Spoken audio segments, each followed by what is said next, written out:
All right, folks. The next speaker I'm going to introduce started out like most patriots, and that was being asleep to the events that were going on around him. Living in San Diego at the time, he had a successful aquatic livestock business when the end of the world Y2K scare happened. This was a large threat for this speaker because his business relied on computer servers to keep his business literally alive, and was obviously freaking out about it. So what does anyone do in this situation where you're going to lose your entire livelihood and everything that is attached to it? He goes to Barnes & Noble to take his mind off of things and get a book on the topic. So on the exact date of November 14th, 1999, he finds a book on how to survive the Y2K threat. About an hour later, then he goes to a mill surplus store to buy a gas mask to survive the possible riots that will come with the end of the world. Not water jugs, food, shelter, or any way to defend yourself. A single gas mask is all he needed for the end of the world. When the clock struck midnight on the final moments of 1999 and had everything switched over just fine, the world didn't end, and he was quite relieved. But this event planted a seed in this speaker to be better prepared as a person, not only as a person, but also as a patriot, as he researched better ways other than just buying a gas mask.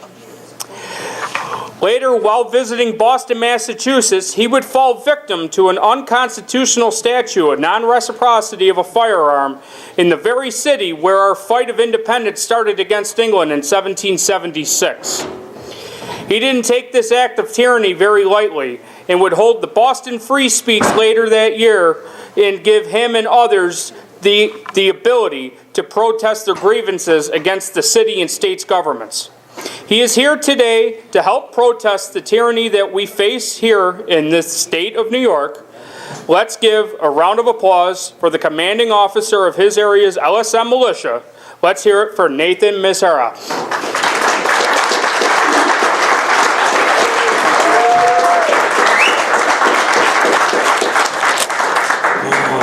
Thanks, guys. First of all, thank you guys for coming out. It was a hell of an effort for everybody. I know it. So thank you guys for making the effort to come out. As important this is it shows and it represents you in our own state. So thank you guys for that. Mike Carpinelli, wow. That is a very tough act to follow, especially when you put your heart in something like that and someone says something right from the heart, not just from a piece of paper, or regurgitates the same thing over and over and over. When it comes truly from your heart and from your mind, it is almost impossible to follow something of that quality and magnitude. So thank you for standing up for us. His story about the sheriff. Well, first of all, that is true. It is true, guys. Almost 20 years ago, I did start off with a gas mask and a book. And it's been a long road, and I've come off a long way. So as embarrassing as that is, it is the truth. But we all start from somewhere. We all start with not knowing what to do, where to go, or how to handle the situation when you do become awake of a problem that exists.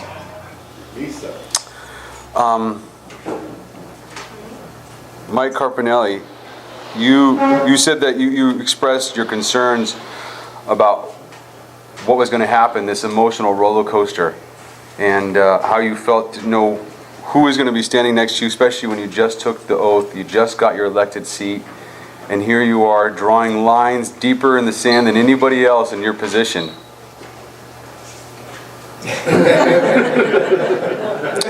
But when you really truly have the back of the people will literally give the shirts off their backs for you. You need to know that. I pledge my militia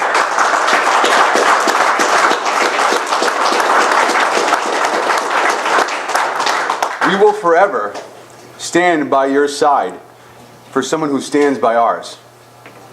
So this one is for you. And I have never given anybody any of these. This is not something we hand out. You earn these. We don't hand these out to anybody.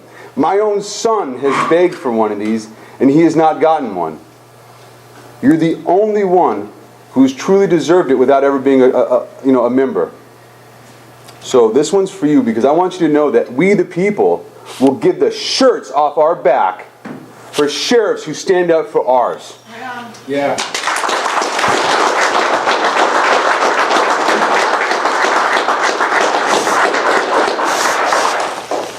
I have this speech, and I really don't even know sure if I want to read it, but a few days ago, trying to figure out what I'm going to do for the Safe Act event, the Unsafe Act event, I didn't know what I was going to say, who I was going to be speaking to, or what to say at all. I mean, I really didn't know. It's one thing when you have all these people watching you on Facebook and you're sitting in your living room and you're by yourself or sitting by your wife. And then it's different when you have all these people who are right in front of you. You have to be real. There's no way to hide it like you can on a camera. And I literally was half asleep, half awake. And some of those people who follow me on Facebook, I'm sure you've heard this story already, but I was literally half awake, half asleep, not sure what to do. And I was in that dream state where you're kind of half in it, half out of it. And I started having this vision of where I was literally standing up here, listening to myself speak. And I started, I was like, man, those are some pretty good words. Admiring myself. I guess I'm a little arrogant in my own dream. But nonetheless, the point is that I was hearing what I needed to say. And I literally sat up in my bed, turned right over to my wife, said, look, I got to get out. Please don't think I'm crazy. I have to, there's something in my head, it's coming out, and I need to write it down. That's never happened. And really what the dream was, is it was trying to express what the American dream is. What is the American dream? We think the American dream is coming here and owning a business and becoming wealthy and becoming whatever you want. The truth is you can do that in just about every country in the world now. Okay, we're not the only free nation. You can be in plenty of places and become whatever you want. You can make plenty of money doing it in a lot of other countries. So what is the American dream? Well, the American dream is being able to say whatever you want, whenever you want to, however you want to whoever you ever want without any punishment. The American dream is being judged by your peers and having set just laws, that you're not punished for a crime or with cruel punishment that's inflicted by you by your government. The American dream is knowing that you have the right to see your secure persons, your belongings and your papers and your effects, and reasonable search and seizures, unlike with Boston. They should not be violated or infringed. The best part about this dream is I know that I'm not the first person to dream this. I know that this dream was dreamed by other people like our founding fathers. And the reason I know that is because not only did they dream the same dream that I did, but they dreamt on the perfect way to protect the American dream. And that's with the Second Amendment. They knew that nothing else would work unless it was protected. Your first and the 8 others that come after that as well. We sit here and we debate and we talk about infringements with the New York Safe Act and magazine capacities and bump stocks and pistol grips. The truth of the matter is it's an infringement. It doesn't matter what it is. Last year alone, and I've said this a few times before, real quickly, and I've asked other people on these live feeds, how many bills do you guys think that tried to pass last year that went to the House or the Senate? Anybody want to take a shot in the dark? How many infringements on the Second Amendment that they tried to get through on the House and Senate last year alone? Anybody have an idea? Too many. 600? 200? 1,700. Just under 1,700. Think about that for a second. Divide that by 365. How many bills are they attacking our Second Amendment daily? Daily. They're not taking a break. They're not stopping. They're not going to. The reason why we need to appreciate people like Mike Carpinelli is because eventually people like Como who choose to ignore we the people slowly eliminate their options to deal with people like us. When you stop listening to us, you stop abiding by the votes, you stop abiding by the ears, and you become deaf to the we the people, you leave us with very few options in the future. We're begging you, we the people are begging you, stop with this insanity with gun safety.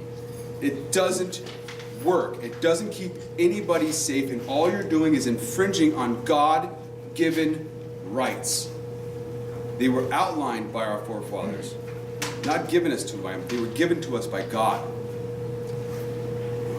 So I know a lot of people have said that it's unsafe. I'm going to speak directly to Como. I'm asking you, I'm begging you, as the commanding officer of militia, I have seen and been privy to things that a lot of people have not been able to see. There is an underlying toe in this state and in this country that we are unhappy with what you're doing. Stop. Because you're not leaving us with more options or any other more options on how to deal with the situation. We expect that you protect us and continue to build upon that and bring us up, not make us unsafe and tear us down. I'm not going to beat a dead horse to death.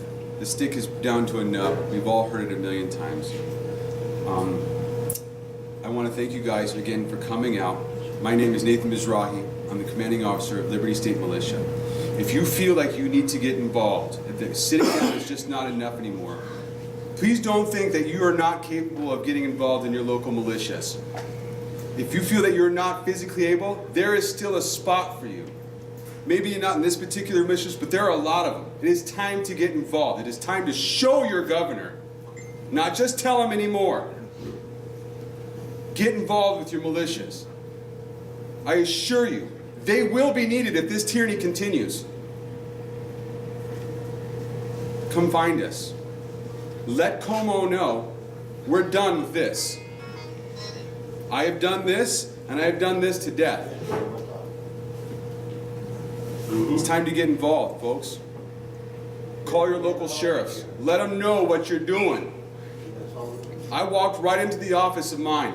I introduced him, shook my hand, said, howdy, I'm the commanding officer of Liberty State Militia, and I'm in your backyard.